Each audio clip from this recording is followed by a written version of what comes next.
Hola amigos, ¿cómo están? Muy buenos días. Sean bienvenidos a su plataforma CADEF y espero que se encuentren de maravilla. Estamos iniciando nuestro curso del día de hoy, 6 de mayo de 2024. Y sí, tristemente para los que se preguntaban si era día inhábil, no lo es. Así que todo el mundo debe de estar trabajando. Y entonces los saludo desde los foros de CADEFI, su amigo José Eduardo Núñez Bautista.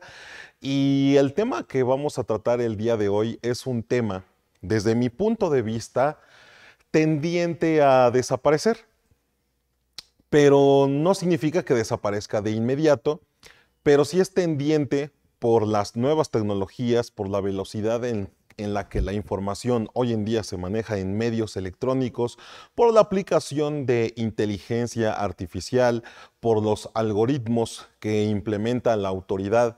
Y ustedes se dieron cuenta desde pandemia, ¿no?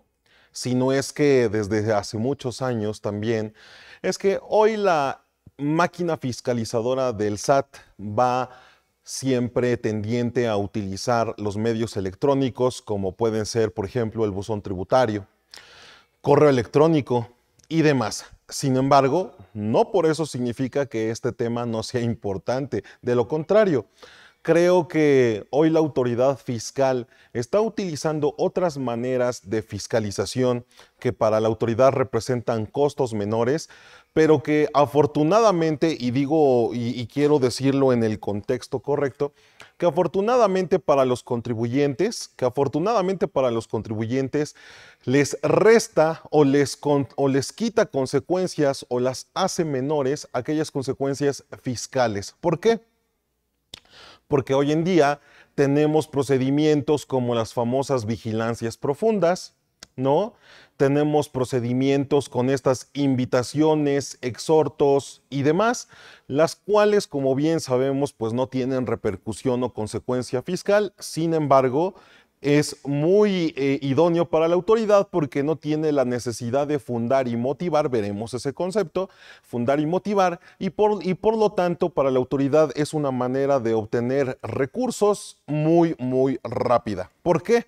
Porque no se somete a ninguno de los procesos o procedimientos que están en el 42 del Código Fiscal de la Federación, que lo vamos a ver a detalle, en donde se establecen las facultades de comprobación. Entonces, sean todos bienvenidos. Recuerden que esperamos sus preguntas, sus comentarios, sus consejos, sus experiencias, y que finalmente este curso es para ustedes, que si bien es cierto el tema es visitas domiciliarias con el enfoque hacia el actuar del contador, y de una vez lo comento, este curso de visitas domiciliarias va enfocado al actuar del contador, pero también con algunos tips en cuanto al actuar del abogado. Vamos a ver, y de la manera más precisa, ¿y quién debe atender una visita domiciliaria? ¿No?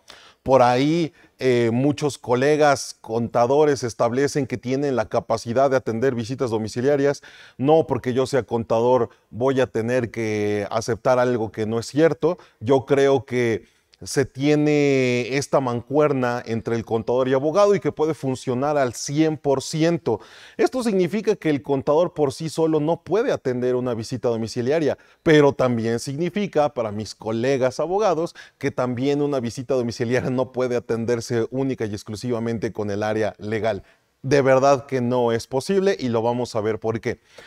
Así que si ya tienen la experiencia sobre cómo trabajo mis cursos, ustedes sabrán que es dinámico, aunque el tema es muy doctrinal, aunque el tema es muy teórico, veremos algunos aspectos prácticos, pero al punto que quiero llegar es que este curso será tan dinámico como ustedes lo permitan. Entonces, bienvenidas a mis 120, 116 por ahí asistentes, 125 asistentes que de inicio van a comenzar conmigo. De verdad que les agradezco mucho por el interés.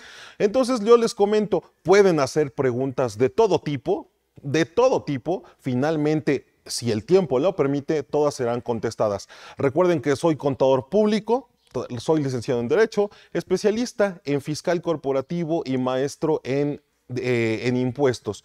Asimismo, Tengo algunos estudios de posgrado en materia de impuestos internacionales, impuestos corporativos, tributación internacional. Digo, quien me conoce aquí en la capacitadora sabe que la parte internacional es uno de mis meros moles, por decirlo de alguna manera, así que todas las preguntas son bienvenidas. Sin embargo, se responderán si es que el tiempo nos los permite. Ahorita enfoquémonos en preguntas. Ahorita enfoquémonos en preguntas y en sus experiencias con base a vigilancias profundas, invitaciones, buzón tributario, multas y obviamente nuestro tema, visitas domiciliarias. Así que sean todos bienvenidos, espero que este curso sea de su agrado y de verdad reitero el agradecimiento porque estén acompañándome en este lunes 6 de mayo de 2024. Pues sin más preámbulo, arrancamos full material, por favor. El tema del día de hoy, como se los comentaba, es visitas domiciliarias. Hablando de visitas domiciliarias, tengo que hacerles antes un antecedente. Y ese antecedente es cómo se desarrolla esta facultad de la autoridad. ¿Cómo es que realmente la autoridad va a desarrollar este tema? Pues les comento con todo gusto. Los principios constitucionales de las contribuciones están contemplados en la fracción cuarta del artículo 31 de la Constitución Política de los Estados Unidos Mexicanos. Dentro de esta facultad o dentro de esta obligación de los mexicanos a contribuir al gasto público, se encuentra un principio el cual se llama principio de proporcionalidad tributaria. Esta conlleva que todos los mexicanos debemos pagar impuestos, pero ¿de acuerdo a qué, jóvenes? A nuestras capacidades contributivas. Ahora bien, el principal objeto de la proporcionalidad es gravar la riqueza de los contribuyentes atendiendo al patrimonio que la genera. Este principio se ve reflejado, por ejemplo, en la mecánica del cálculo del impuesto sobre la renta, en la que para determinar nuestra base gravable, pues es necesario disminuir de los ingresos acumulables las deducciones autorizadas que se encuentran en ley, o en su defecto, para las personas físicas, pues determinamos el impuesto sobre la renta conforme a las tablas. Sin embargo, este concepto resulta difícil de aplicar como en los impuestos indirectos que gravan el consumo, como por ejemplo el IVA, ya que en este caso la capacidad contributiva del sujeto pasivo no resulta suficiente para establecer un criterio de justicia tributaria, y quiero poner especial atención en la palabra justicia tributaria, toda vez que un simple análisis de la relación cuantitativa entre la contraprestación recibida por nuestro proveedor o del servicio que hayamos recibido y el monto del impuesto, pues no otorga elementos que permiten pronunciarse sobre esta proporcionalidad. Es decir, nosotros seamos contribuyentes grandes, pequeños, medianos, nosotros seamos de un sector o de otro, tenemos una tasa general de IVA del 16%, la cual no va vinculada con la riqueza o con el beneficio que obtengo yo por obtener esa prestación de servicios. Es decir, es una tasa general y vámonos. Consecuentemente, en el caso del IVA, el citado principio de constitucionalidad exige que se vincule el objeto del impuesto, es decir, el valor que se añade al realizar los actos o actividades gravados por este IVA, con la cantidad que se ha de cubrir por dicho concepto. Hecho consumado con la causación del impuesto aplicado a nuestras ventas, ¿no?, a nuestros ingresos, y lo disminuimos con el IVA acreditable correspondiente por nuestras adquisiciones, nuestra compra de mercancía, nuestros gastos, nuestras deducciones en general, por lo que solo se contribuye por el excedente, que es el valor agregado de la contribución como parte terminal de la cadena productiva y de distribución, y con ello se materializa la contribución del gasto público. 2 pantallitas, por favor. ¿Esto qué significa? Que nosotros, por ejemplo, en materia de impuestos sobre la renta, cuando establece el artículo 31, fracción cuarta de la Constitución Política de los Estados Unidos Mexicanos, es que tenemos esta obligación de contribuir al gasto público de la manera más equitativa y proporcional. Cuando se refiere a equitativa, digo finalmente conceptos que ya hemos hablado en muchas ocasiones, pero pues vale la pena recordar. Cuando hablamos de equidad, hablamos de que la autoridad nos trate igual que los iguales y desigual que los desiguales. ¿Esto qué significa? Que si yo soy persona física, a mí trátame como a las personas físicas. Pero si soy persona física, sueldos y salarios, tienes que tratarme como las personas físicas, sueldos y salarios. No puedes observarme como sueldos y salarios y anteponiendo situaciones que solo le corresponden, por ejemplo, a actividad empresarial y profesional. Es igual a los iguales. Yo soy persona moral. Título 2, régimen general de ley. Pero si me vas a tratar como persona moral, trátame igual que las personas morales. Pero si yo soy título 2, régimen general de ley, no puedes tratarme o no puedes darme obligaciones o no puedes tomar como referencia, por ejemplo, un título 3 del régimen con fines no lucrativos. Más o menos por ahí vamos, ¿vale? Bien. Otra cuestión, cuando habla de proporcionalidad, es precisamente cuando nosotros tenemos esta capacidad de poder contribuir, capacidad contributiva o capacidad tributaria. Y esto atiende entonces, por eso, que el impuesto sobre la renta no grava directamente los ingresos, salvo que la autoridad lo disponga en leyes específicas, sino que realmente lo que hace la autoridad es que nos da esta posibilidad de finalmente a nuestros ingresos acumulables restarle las deducciones autorizadas. O en el caso de las personas físicas, que cuando tengamos nuestra base o nuestros ingresos pasen por unas tablas que van de menor a mayor y que son consecutivas, que son graduales. ¿De acuerdo? Entonces, ahí estos dos conceptos. Sin embargo, ¿cuándo realmente sé que el impuesto está ahí? ¿Cuándo sé que estoy en la situación jurídica en la cual yo tenga que contribuir, en la cual yo contribuyente sé que debo de pagar un impuesto? ¿De acuerdo? Y entonces vamos a lo que nos dice el artículo 6 del Código Fiscal de la Federación. Quiero agradecerles a las 160 personas en 14 minutos. Creo que son bastante buenos. De verdad, sean bienvenidos. Recordándoles rápidamente, pregunten mucho, manden sus saludos. Por favor, mándenme sus experiencias. Para mí es un gusto. De hecho, hasta venía implementando aquí un comentario para la capacitadora que seguramente no me lo van a aceptar, pero cuando yo dé cursos, se hace lo que yo diga. En mi curso. Entonces, si hay alguien que esté cumpliendo años, pues órale, lo felicitamos aquí en su capacitadora.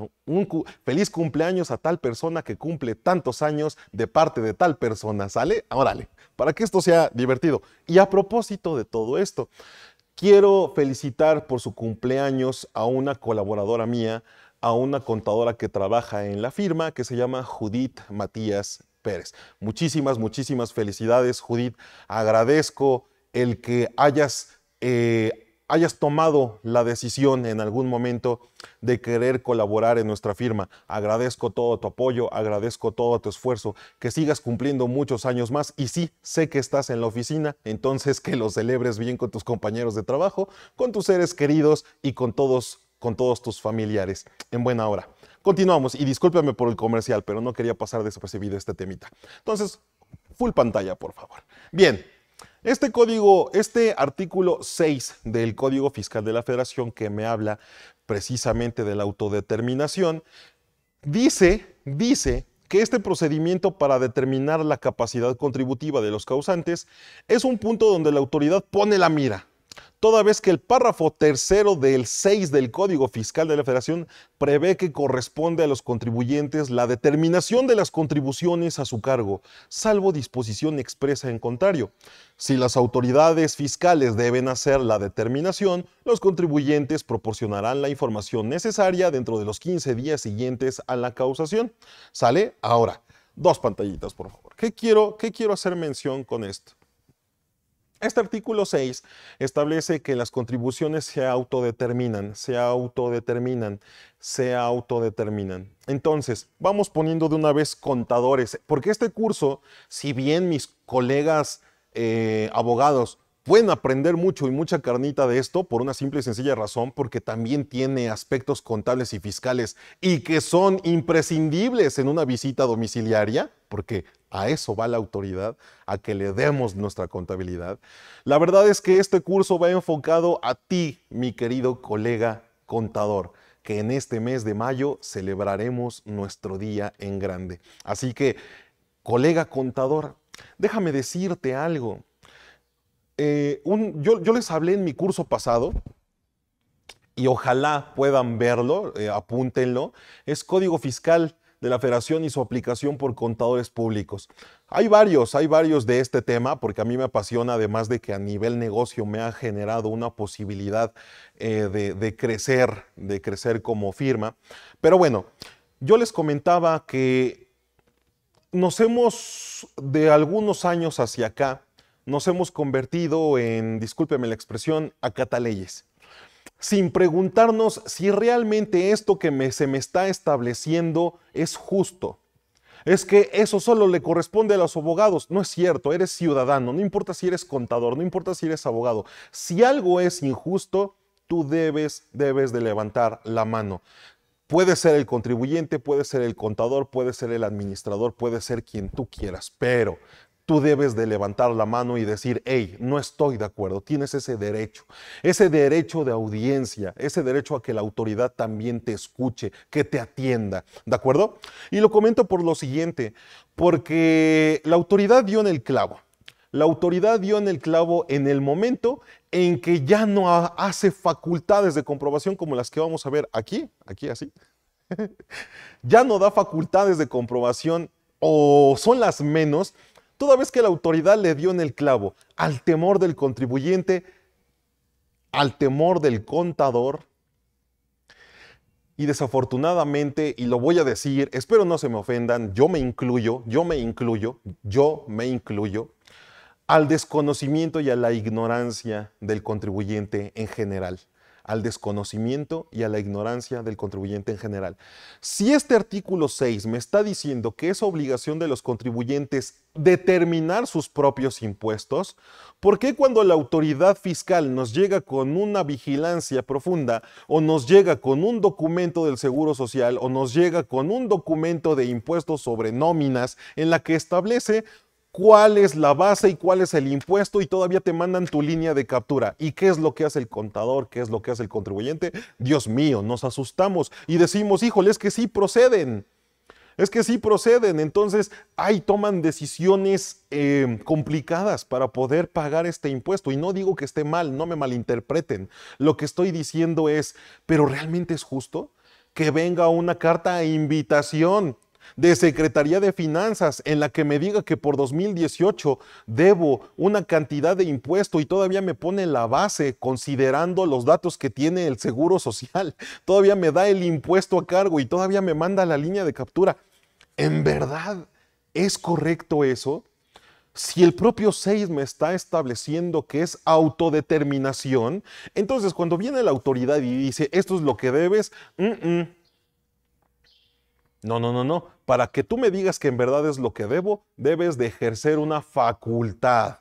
Debes de ejercer una facultad de comprobación. ¿De acuerdo? Entonces, la autodeterminación conlleva que los causantes puedan cometer errores involuntarios. Ups, se me chispoteó. Tengo 100 millones de ingresos y ¿qué crees? Solo puse 100,000. E incluso intencionales. No, yo digo que no. Todos los actos, recuerden que la autoridad debe de considerarlos que son realizados como de buena fe. Y la determinación de un impuesto menor al real. Bueno, hemos hablado en innumerables ocasiones lo que conlleva el realizar estas actividades en la que de manera dolosa e intencional provocamos que nuestra base sea menor o que paguemos un menor impuesto o que definitivamente lo omitamos total o parcialmente. Bien. No puedo hablar, no sé hasta aquí si tenemos algún comentario, ahora sí que yo me estoy yendo como hilo de media. Sin embargo, permítame un segundo.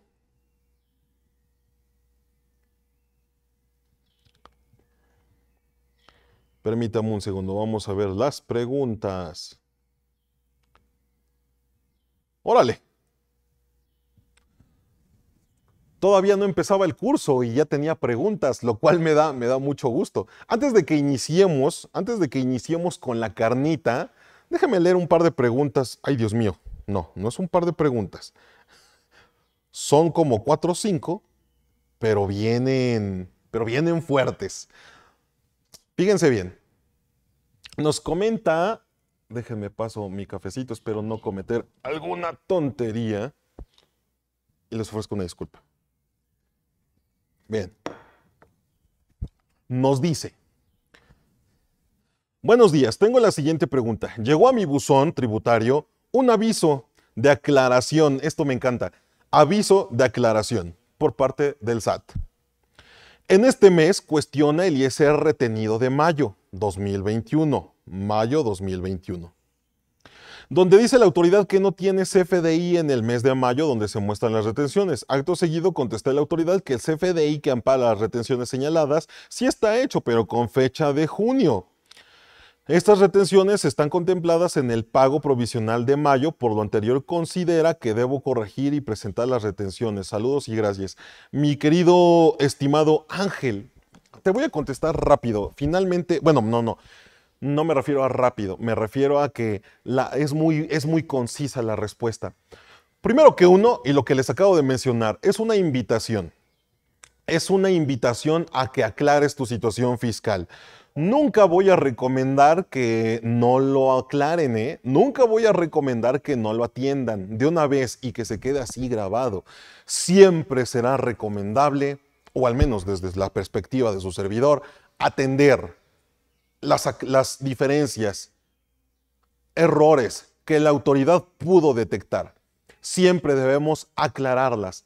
Pero ojo, no es lo mismo atender que contestar. No es lo mismo revisar, corregir que contestar. Es decir, atender es, ok, dice la autoridad que tengo diferencias. ¿Cómo las atiendo? Las verifico. Si proceden, las pago, no las pago, se toma la decisión. No proceden, pues también tomo esa decisión de atender, sí. Y de contestar o no de contestar, porque en la misma aclaración, el mismo oficio de invitación, el mismo correo electrónico dice que si a la fecha que tú has recibido dicho documento has corregido tu situación o no tienes esa diferencia, hagas caso omiso. Entonces, hay que tener cierto tacto para poder delimitar si se contesta o no se contesta. Pero mi consejo es que siempre lo hagamos. Ahora bien, ¿qué sucede con las retenciones? Y a propósito del artículo 6 del Código Fiscal de la Federación, ¿qué sucede? Recordemos, y lo he mencionado, ¿cuándo se detona la causación del impuesto? ¿Cuándo se detona? ¿Cuándo yo sé que realmente algo ya me está exigiendo el pago de la contribución? Muy sencillo, ¿cuándo se da la causación?